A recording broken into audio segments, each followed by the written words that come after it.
Welcome to the Landy Peek Podcast. I'm your host and friend, Landy Peek, and I am thrilled to have you join me. In each episode, we will explore what makes life truly fulfilling: happiness, deep connections, and self-discovery. Together, we'll uncover that happiness is not a destination, but a way of living. Now, let's dive into today's episode.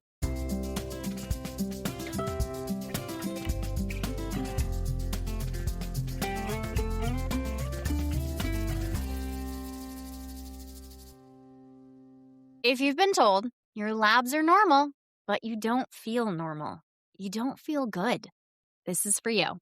Because a lot of women are walking around feeling exhausted, foggy, moody, gaining weight in new places, feeling so unlike themselves, and getting brushed off every time they bring it up to their providers.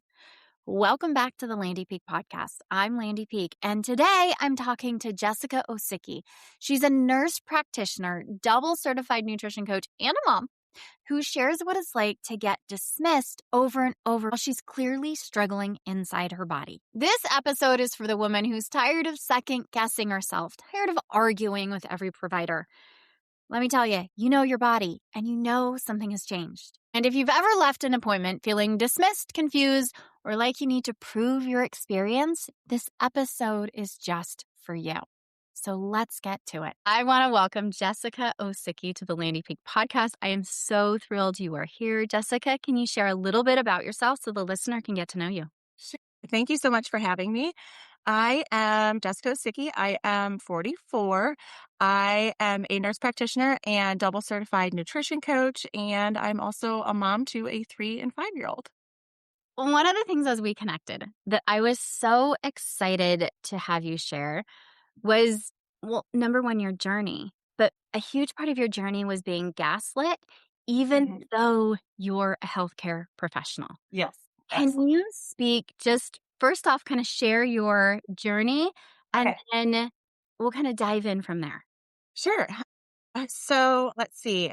I'm trying to think. I want to say this March will be like 2 years, I think, since I started this, journey process, whatever. And so my son is 3 now. So he was probably, like a year-ish, a year and a half.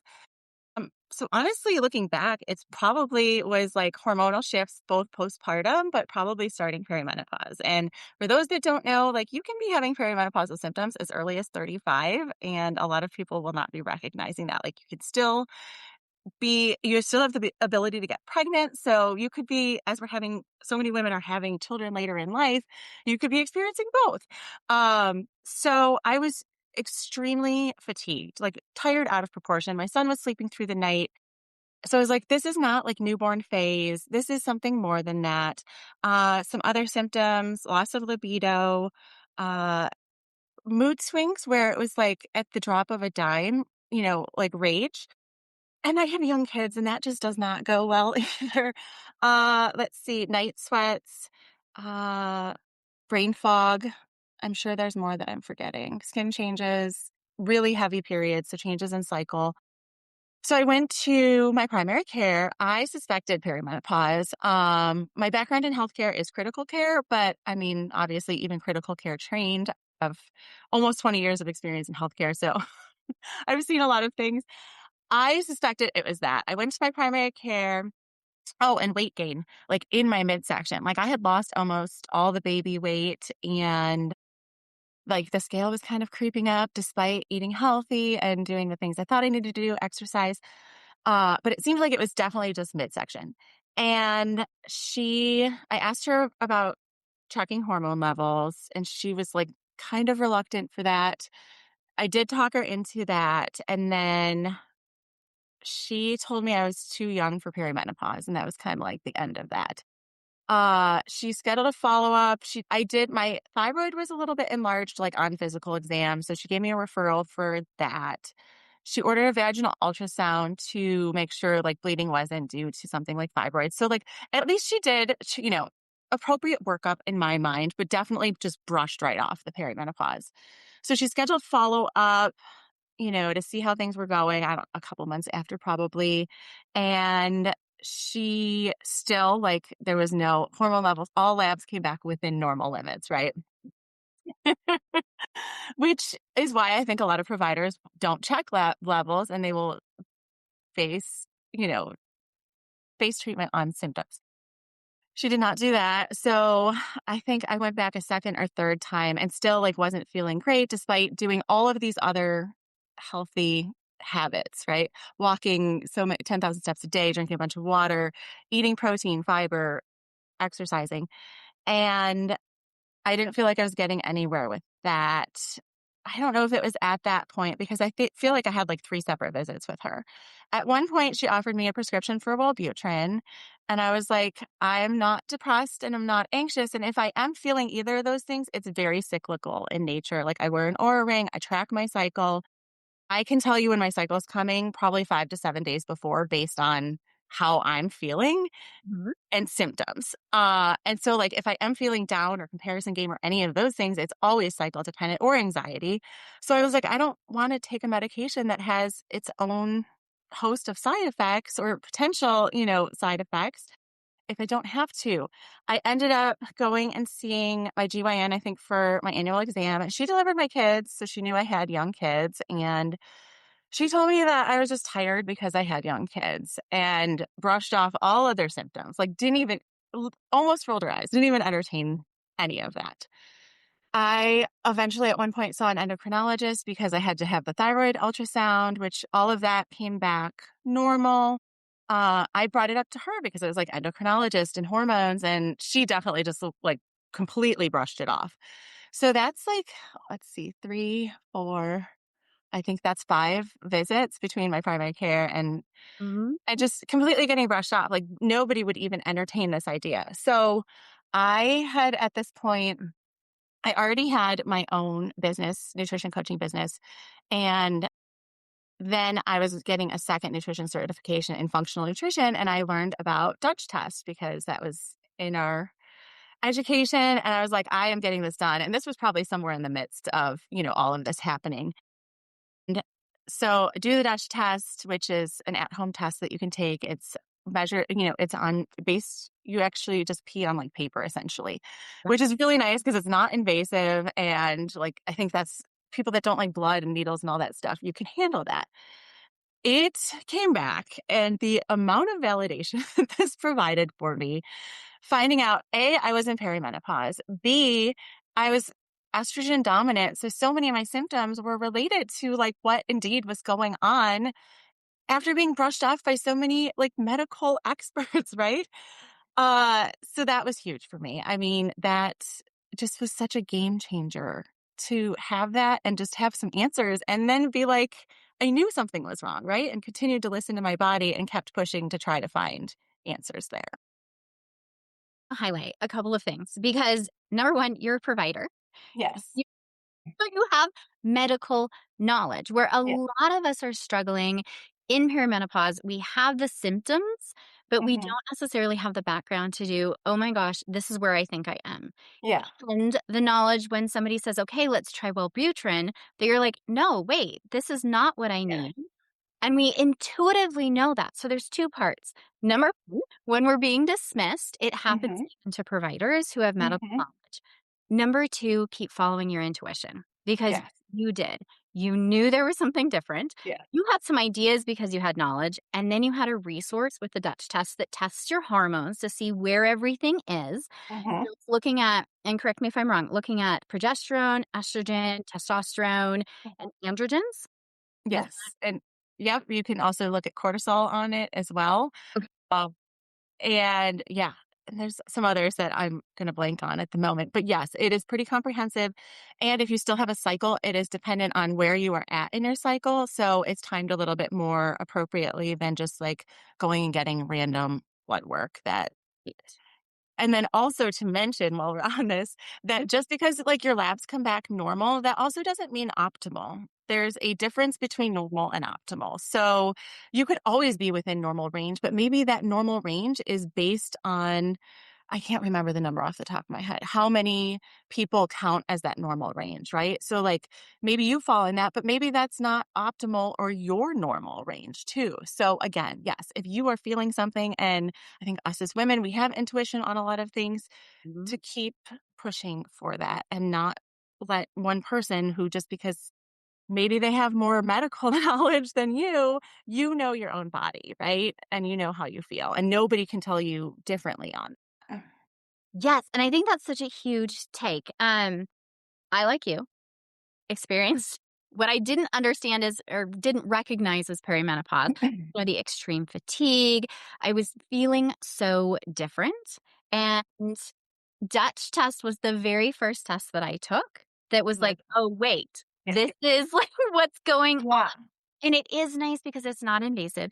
It is timed to your cycle and it gives you a lot of information. And then, I did also blood work timed to my cycle so that I can get, just varied information, seeing what's going on and having a provider that really supports in, okay, this is the thought process.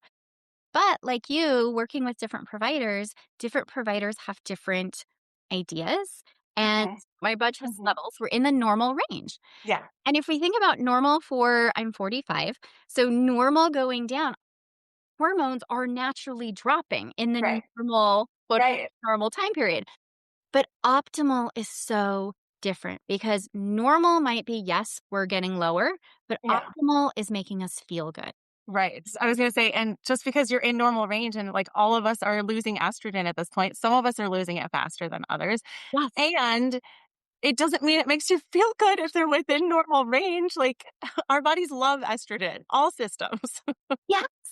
And there's such a huge thing. And as I started on my, because I am doing hormone replacement therapy, as I started on my hormone journey, the way that I felt and how I showed up in the world changed dramatically. Yeah. From being so exhausted, I've never been even newborn stage. I have never been that exhausted in my entire life.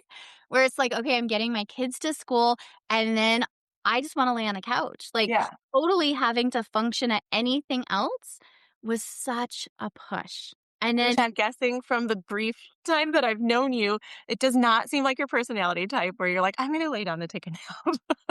I'm doing everything and usually multiple things at the same time. No, and it was such a huge thing. And enough that it's like my husband's like, what's wrong? I'm trying to figure out what's wrong. Not once was I thinking perimenopause. And a lot of that, kind of tying in is looking at there's so many different things it could be. I, like you, had kids later in life. And so I probably butted up and I wasn't recognizing my postpartum period with my son and perimenopause because it kind of coincided in age when it could be happening. And some of the symptoms, like rage. And I'm glad you brought that up because it's one I think we're afraid to talk about. Yes, for sure. So quick. Because you're like, it's almost like, I don't know for you, but I've had moments before where like, when you like just completely lose it over something that like typically in the past would like not set you off. And especially if it's related to your kids, right? And then you have a moment after where it's almost like that was like an out of body experience where I'm like, how did I just act like that? And then feel like a terrible mom because of that. And that was obviously never your intention. Or maybe it's with your husband or somebody else, but like where you're just like, completely lose it out of proportion to what you would normally, And trying to reconcile this is who I was. And I used to be able to handle stressful things. And all of a sudden, I can't handle stressful things. And I'm flying off the handle. And it can be really scary as a human. Embarrassing because we don't want to call out and say, oh my gosh, I completely lost it on my kiddo or my husband. Because that's not who we typically are and how we show up in the world. And so it's trying to reconcile this new flash of rage. I wasn't recognizing as anything tied or perhaps postpartum, but it wasn't until I started getting the hormone replacement that I started feeling different. Can you talk about as we're hitting perimenopause and perhaps feeling symptoms, perhaps we get a Dutch test and now we have some answers. What's kind of the next steps? For me, after I got the Dutch test, it at least gave me answers and validation to why I was feeling the way I was feeling, what was actually going on. And that, like, it wasn't just me, right? There's a reason. Biggest thing being that there's a reason behind what was happening, which I think is also why when I was offered Wellbutrin, I was like, that to me is a band-aid, and we're not figuring out why any of this is happening, right? Which, because I'm not, and I want to put this out there, like, I'm not opposed to taking medication when it's needed. I'm not opposed to anything for mental health, right? Um, but I just didn't want to jump into starting a medication that I didn't necessarily feel like I needed. Um, so Dutch test, like cortisol, that helps me a little bit because I'm somebody who would get up at 4:30, 5 o'clock in the morning and either work out or get work done, or and as I'm, like, learning about some of this stuff, I was like, "Yeah, I don't that's not best for me right now," right? So, that was something that I changed with that, where I was like, "Let's just dial it back a little bit." Recognize that, like, maybe sleep and rest and recovery are actually a little bit more important than, like, maybe getting that workout in or trying to get work done, that maybe I'm, like, getting up that early, but then I'm not actually getting things done. So that was something. Directed supplements, like, what are some nutritional changes I could actually make, to add more to my diet? What are some things that I could, like, have less of, like less processed foods, and adding in certain, vegetables, food groups that are good for detoxifying estrogen. And as far as supplements, things that weren't, what every influencer on Instagram is telling you to take, but things that, like, would actually help make me feel better. What else from the Dutch test? Those were big ones. I was already doing dry January when I got, like, results from my Dutch test, and that alone made me realize, like, alcohol maybe doesn't make me feel my best, and I didn't miss it that much. I will still have an occasional drink, but that was something I cut out. That's definitely something that in perimenopause is probably not actually doing a whole lot of help for you. Um those were, like, some big things from Dutch test for me, and then after doing some of those things, then I had, like, a directed diet phase or weight loss phase. Once I kind of did all of that, I had success then with losing that weight, doing, like, things naturally. Um, so did feel better overall with doing all of those things. Nice. So there's a couple things I want to circle back to that I'm really curious as you talk. So you got your Dutch test results. Mhm, Then you used a lot of functional based strategies to help mhm, support you with that knowledge. mhm. Um, I want to cue into the getting up early and the cortisol Yeah. because this was something I experienced as well, where I Mhm. have always been an early bird. I've Yeah. always gotten up exercising at 5 o'clock in the morning, Mhm. even pre kids. Like, this was Yeah. me my Yeah. entire existence. Like, I have always been that early bird. And then I hit this space and time, and it's not making me feel as good.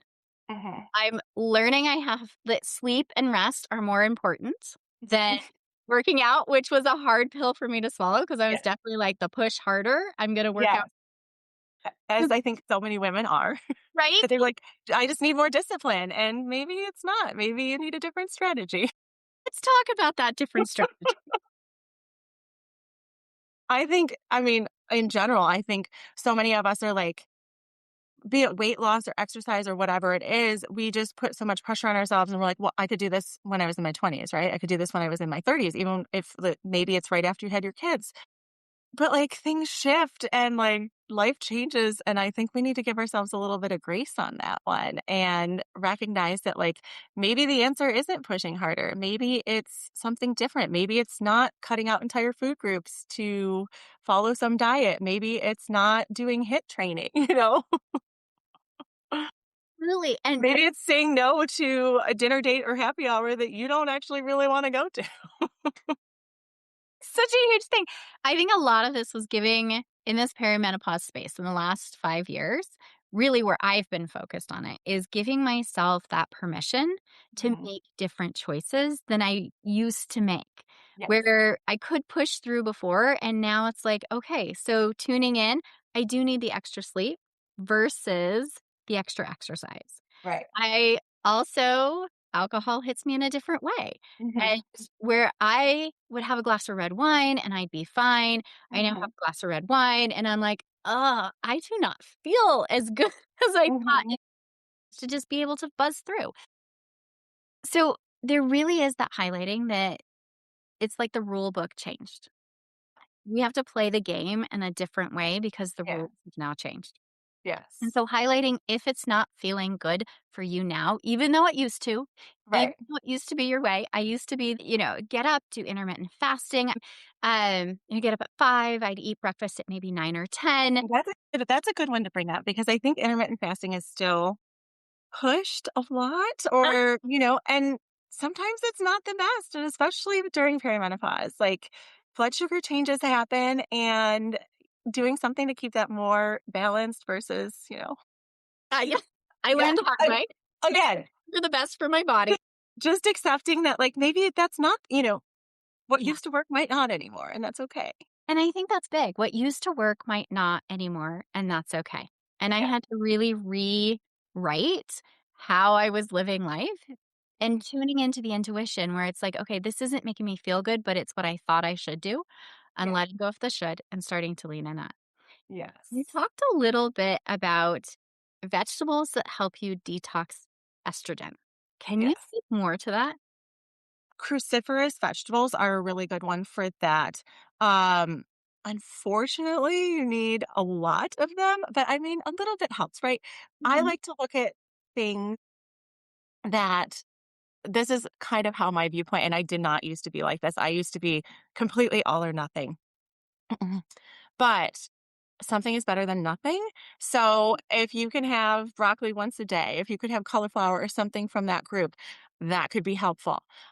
If you For me, since I knew that, I did a Dutch test and I added in some supplements like DIM that were helpful to, kind of pair up with that. So I just caution on supplements because I feel like people hear something and they like Oh, I'm hold gonna go. on to it Huh? Yes. versus like that's not necessarily medical advice and it may not be the best thing for you, right? Even after I like made all of those changes and some women that is enough, I still was like I think I can feel better. Um so I did end up I actually went to a menopause like a local menopause retreat that was with a GYN, and a couple of women's health NPs, and it was a really small group, like, I'm talking, like, 10 women or less, so intimate, um, so we could speak openly, and one of them I talked with my symptoms, and I was like, "I've been brushed off by every other provider." She's like, "Make an appointment with me." I did go and see her, I did start hormone replacement therapy. Finding somebody and I don't know if this has been your experience, finding somebody who will look at functional testing as well as, like, some traditional is very hard to find, at least in my experience. Mhm. So, like, I felt like I did end up seeing her, waited a long time. Um, she didn't really take much of Dutch test into consideration. She definitely treats based on symptoms, which is amazing. I cried in her office because I felt so much validation of she's like, "You're absolutely in perimenopause. I think hormone replacement could be a good choice for you." And I'm like, "Okay, I'm not opposed, but I did not want to jump right to estrogen because in my mind, if I'm estrogen dominant, then adding more estrogen, maybe I'm not getting rid of it like I need to. So am I going to have that build up and then have worse symptoms because of that?" So I was Yes. like, let's start with progesterone. I'm okay with that. And again, I don't prescribe HRT.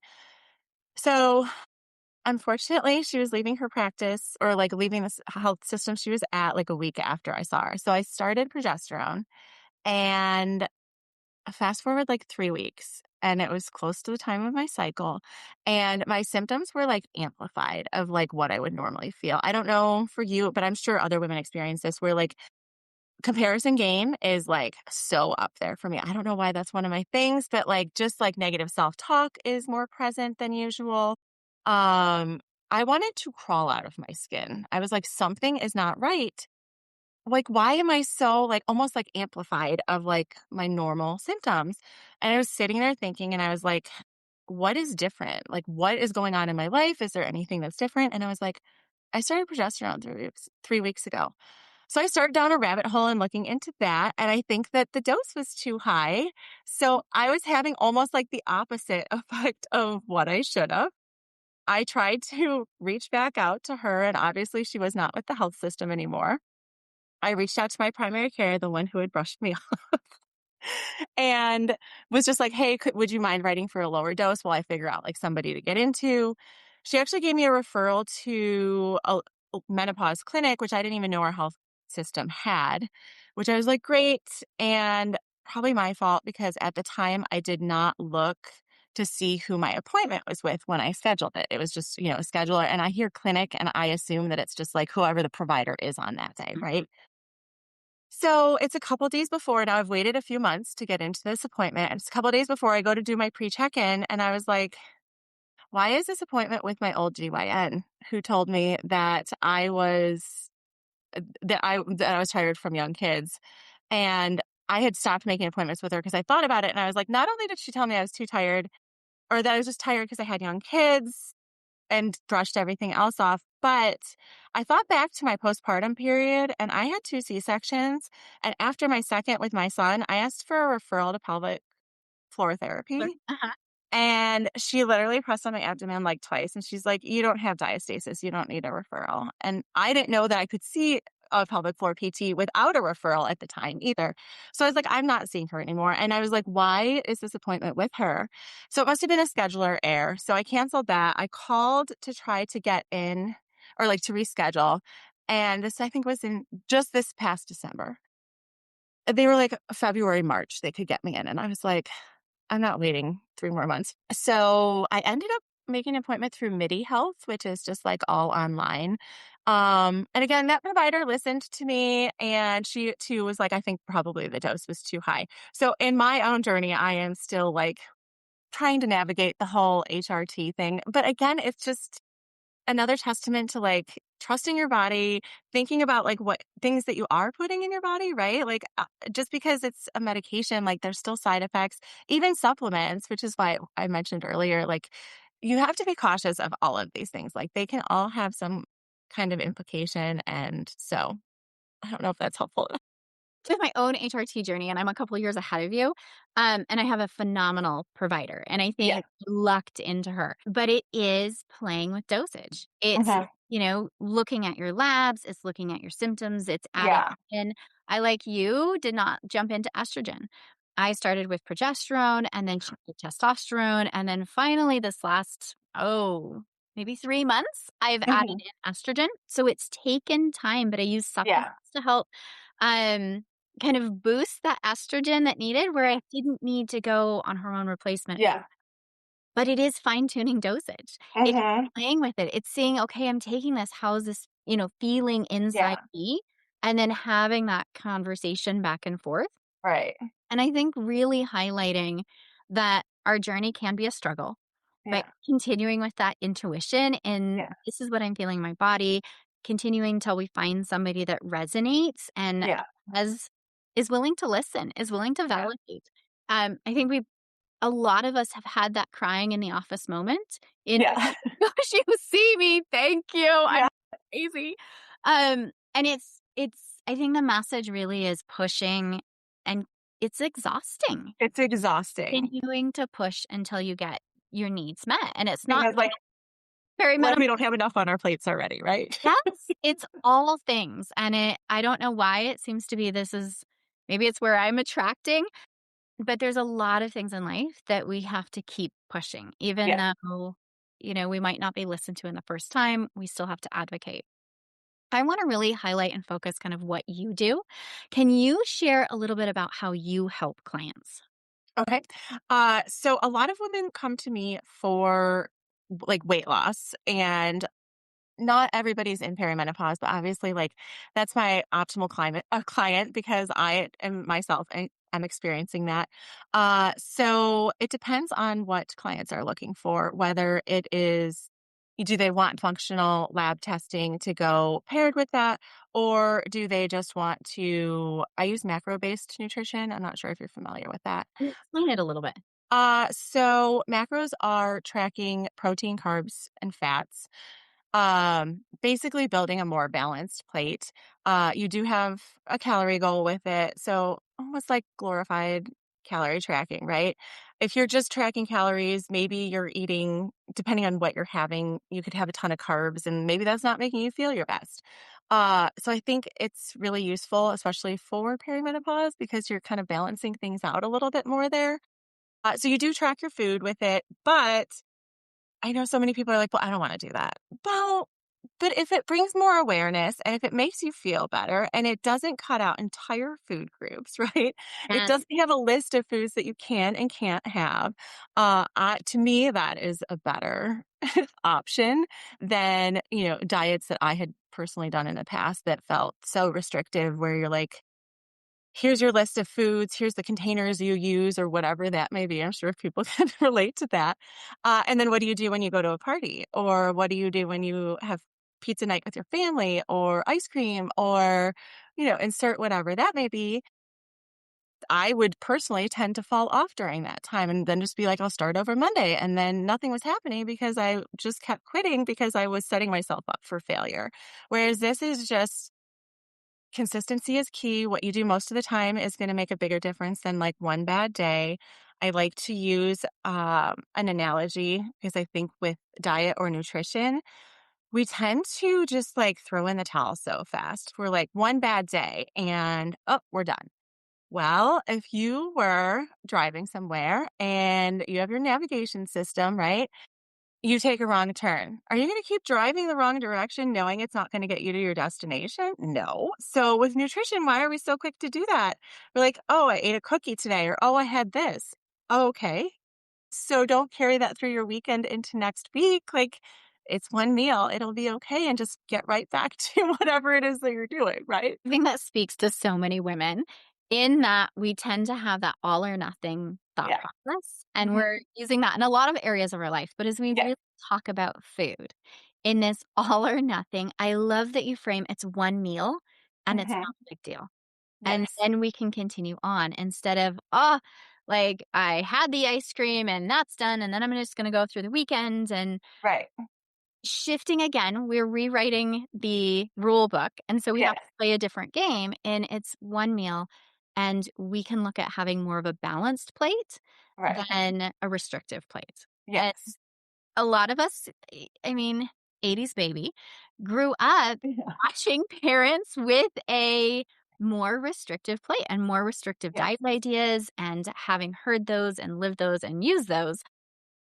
It's a big shift to Yes. kind of open things up and look for Yes. balance instead of restrictive. Can you talk about kind of perimenopause, weight gain, weight loss? What are kind of the stresses and struggles, and how we can start shifting our nutrition to really support us? I think blood sugar variability could be a big contributor. I think a lot of women are like, oh, I'm eating healthy, or but what does that look like? Like, what does your breakfast look like? Okay, so, and these are not to say that these things are not healthy, but like maybe you're having oatmeal. Okay, but what are you pairing that with? Is there any protein in that? Or are you just having like just carbs? Maybe you're grabbing a quick breakfast bar or something or a muffin. Pairing a carb with a protein and some fiber is going to help you feel a lot more full.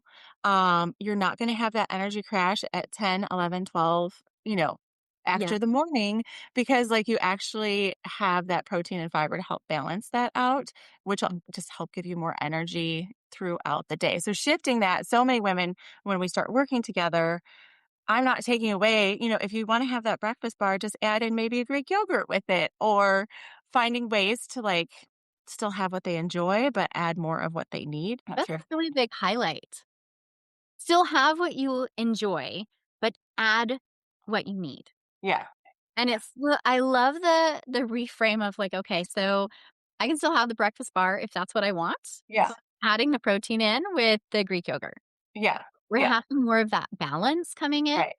and looking at we're no longer crashing. So, Yes. yes, this is easy. Yes, this might be what I've always done, Right. and it's no longer working for me. And so Right. let's look in what we need to add. And that's a huge kind of mindset shift in Yes. our nutrition and how we eat is adding in because we're so to the mind frame of taking out? The mindset of when I just did group coaching in October, I had some women that were writing in that were like, "I'm trying to cut out coffee creamer, and what do you suggest?" And I was like, "Do you like coffee creamer? You should have it then. Maybe measure it so you're not having like 9 servings of it, or maybe you're gonna have 1 cup of coffee instead of 3, but you don't have to cut everything out." Or if clients are like, "Well," I'll be like, "What's your non-negotiable?" Maybe it's chocolate, maybe it's dessert, whatever it may be. So log that and build it into your day. You can still, meet your calorie goal or build things around this so that, yeah, because what happens when you cut that stuff out, right? When you're like, "I'm not allowed to have this." Okay. Well, how's that working out when you started your diet and you're like, "Here's what I'm allowed to have." And again, life throws you a curveball, or you go to a social situation and maybe you have a drink and things get loosey goosey and you have all this. And again, it just leads you down that really restrictive, like almost binge restrict pathway, right? Not saying binge eating necessarily, but just that pathway. And if you start allowing yourself to have some of these things, you're like, "Oh, well, I can have it whenever I want it. It doesn't feel as special," or you just enjoy it a little bit more. Mindset, I think, is just such a big part of it. It's how we're relating, and it's like food is a relationship. How we're Yes, relating it to is 1,000% a relationship. like, and we don't do well with restriction. And when we bring in like, okay, I can't have that, we're automatically thinking, what can we substitute it with? Mhm. And I love how you just kind of reframe that of, do you like coffee creamer? Well, then have it. And it's, Right. oh, okay, I will. And it's not so much like, okay, I have to really hyper think and focus of what I can't have. Yeah. And then fixate and obsess on that, right? And it sends us into this anxiety space. Instead, it's like, okay, well, I'm having that. And then I'm gonna balance out somewhere else. And if we look Yeah. at kind of Yeah. balancing versus I can't have, I can have, Mm, and we're setting ourselves up for success. yes, And if absolutely. it's we get in the mindset of it's one meal and that's okay, didn't just ruin our diet. It's like we had birthday cake. Yes, Okay, yes. that's one meal, let's shift. So can you speak to kind of that relationship and the mindset shift around food and how you kind of support women in having a healthier relationship with eating and not feeling like, okay, I can and I can't, and I have to Yeah. watch this and I have to watch that. I think a lot of it is actually like talking to clients about some of that and like letting them realize as we're going through this, they're like, "I'm losing inches and pounds, but like I still have what I liked for breakfast." Or like I said, I was talking with someone this morning and she's like, "Well, if that's not enough protein with what she usually had for breakfast, which was some kind of like shake," Mhm. she's like, Can you just give me some suggestions for breakfast?" And I was like, "Well, let's pull it up and look at it." And I was like, "You could change the milk." She was using almond milk. I was like, "You could change the milk to like an ultra filtered milk. There's more protein in that. That doesn't change the flavor necessarily. You could add in Greek yogurt because you're blending it. You could add in cottage cheese because you're blending it." So, like, I'm like, let's not change what you like. Like, let's just add little things to it, right? Okay, that's such a fun way to look at food. And I'm glad you highlighted if you are traditionally eating a shake for breakfast or having a shake for breakfast, that you can tweak. You're adding in things to better support your nutrition, Right. not completely throwing it out and changing it. And Yes. as we look at already stressed, max to the Mhm. so women, if you're saying, okay, now I have to really figure out a new way to do breakfast when Right. all I can do is, put things in a blender and Yes. be able to drink it in the car as I'm dropping off the kids and heading to work. If you're saying I have to sit down and now eat an actual breakfast, that's not Right. going to happen. I think the smoothie is so easy because I mean, you can add chia seeds for fiber, you can add flaxseed for fiber, you can add berries for fiber, and you can make it exactly how you prefer to make it, and you don't necessarily have to reach for protein powder if you don't like that, because again, depending on the milk that you're using or yogurt or, insert a ton of different options there. Not just the simplicity of just like shift your milk. Yeah. Because it's not something I would have thought about. It would Right. have been like, okay, like how can I add in and do I need protein powders? And it's like, well, Yeah. look at these little changes that aren't Yeah. change, how it tastes and how you have to consume it. Yes. It still fits your life. You've just increased your nutrition, which is going Yeah. to increase the way that you feel, which is going to increase the way that you show up in your world and Yeah. longevity and like how much energy Yeah. you have. Yes. And you've just changed your life by tweaking and adding more. Yeah. It's like simple little things. The mindset shift again with talking. I think with talking with clients, I use an app to communicate. So it's not like I'm just like, here's your macros and good luck. But I talk to my clients multiple times throughout the week. I use a video messenger app. And like we just said, there's so much more than just like a set of numbers or following things. If I was just like texting back and forth with someone and I'm like, how's your day? And they're like, fine. When realistically, like, maybe your kids are homesick or you had to leave work or you're having a horrible day at work or whatever it may be, I can see that a lot more when I get a video response from someone or hear it in their voice. So it just helps me help them navigate things a little bit better, especially with like some of the mindset stuff. I love how you highlight it's a little bit more connection with a video Yeah. because we typically, and I think as a lot of my clients and probably listeners as well, are the woman that does everything for everybody Yes. when she can. And so Mhm. she is the one that's on top of everything and she is the helper and she helps everybody else Yes. and doesn't take it's and I am one. It is difficult to receive support. I am one that is going Very to be hard. more likely to say, "Oh, I'm fine. It's great," and then go on Mhm. instead of dive into, "Oh, well, I have a daughter that's homesick today and, my husband's gone and traveling and Mhm. I'm navigating and negotiating and looking at like how can I drop off kids and pick up Yeah. kids, all of the different kind of things that I am handling." Uh-huh. But when you see that video, you're right. You see so much more than I'm fine. We are having that human connection and it's Yes. easier to give support and receive support. And that is Yeah. so important for this time and space of life. Yes. And it's nice because it's like FaceTime, but you listen and respond like whenever it's easy for you. And sometimes I'm like hiding in the bathroom to respond, right? Because our lives are so busy. But it just it allows me to get to know them a little bit better. So like I am a person, they are a person. It's not just like, here you go, good luck. I love the way that you're taking in the whole human instead of just like, here are the numbers that we have Yeah. to sit with and do Yes. and follow. Oh my gosh, Jessica, you are phenomenal. Thank This was you. such a fun conversation. As we wrap up, is there any last parting words that you'd love the listener to hear? I think as we talked about, I think if you just feel like something's off, keep pushing. Somebody is eventually going to listen to you. Keep digging on that, whether it's perimenopause or something else, just to keep advocating for yourself, your love. You do it for your loved ones all the time. So flip that around. And if somebody, for your child, would you keep pushing? So I think it's hard for us, again, when we're doing all of the things for everyone else to be like, oh, do I have time to make a call or have that appointment or whatever? Just take the time for yourself. You deserve that, right? I love that. And it's a message I think so many of us need to hear because we will push for everybody else Hmm. and we put ourselves on the back burner. Yes, And for in sure. this time and space of life, I think we need to be front and center so Yes. that we are feeling good enough to be able to support everybody else. Correct. That Exactly. doesn't stop. My kids don't stop needing me just because I have zero energy. Right. Exactly. Exactly. And it's hard to take care of everybody else when your cup is empty. So, and when you feel like garbage, right? I know there are listeners out there that really want to continue the conversation with you. Can you share how listeners can connect with you? Sure. I spend a lot of time on Instagram and I was at a networking event this morning. I was like, I should probably do more on LinkedIn, but Instagram is my primary spot. You could search by my name or my handle is the macro. It's MACRO_NP.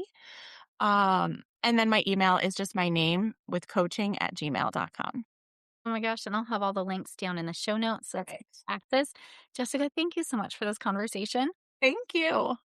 Jessica, thank you. This conversation matters because if a provider can be dismissed this easily, imagine what it does to a woman who doesn't have the medical language or the knowledge to keep pushing. We feel dismissed and it's maddening. If you've been told you're too young to be this tired, too stressed, or just get more sleep, or you're fine and your body is telling you otherwise, let this episode be the thing that helps you stop negotiating with yourself. Keep advocating, even when it's maddening and hard, because your intuition matters and your intuition is worth listening to. If you want to connect with Jessica, she's on Instagram at the macro_NP. I'll put all her links in the show notes. And before you go, if stress is the thing that's making all of this harder, the quiet, constant pressure, the way your system goes into overdrive, and suddenly you're not making choices, you're reacting, you're snapping, overfunctioning, overexplaining, holding it all together with sheer grit and force, Stress Rewritten is just for you. It's a private audio experience built for the exact moments when stress takes over, so you can interrupt the pattern while it's happening. No homework, no pep talk, no trying to calm down. You literally press play and your system gets a different cue. If you're ready to stop living at the mercy of your stress response, Stress Rewritten, the link's down in the show notes. And I invite you to send this episode to the woman who's been pushing through and calling it fine, who you know is struggling and not finding the right resources. Because I want her and you to hear, follow that intuition, and keep pushing till you find the right person. Make sure you follow the podcast so you don't miss out on an episode. And I want to thank you for showing up, for push and play, for doing something good for you. Because just by pushing play, by hearing someone else's experience, is changing your life, and you are changing the world, and we need you. I'm so grateful you're here in my life. I want to wish you all the happiness that today can bring, and I'll talk to you on the next episode. Hey, before you go, just a little bit of legal. This podcast is designed for educational purposes only. It is not to replace any expert advice from your doctors, therapists, coaches, or any other professional that you would work with. It's just a chat with a friend, me, where we get curious about ideas, thoughts, and things that are going on in our lives. And as we're talking about friends, if you know someone who would benefit from the conversation today, please share. Because I think the more that we open up these conversations, the more benefit we all get. So until next time, give yourself a big hug from me and stay curious, because that's the fun in this world.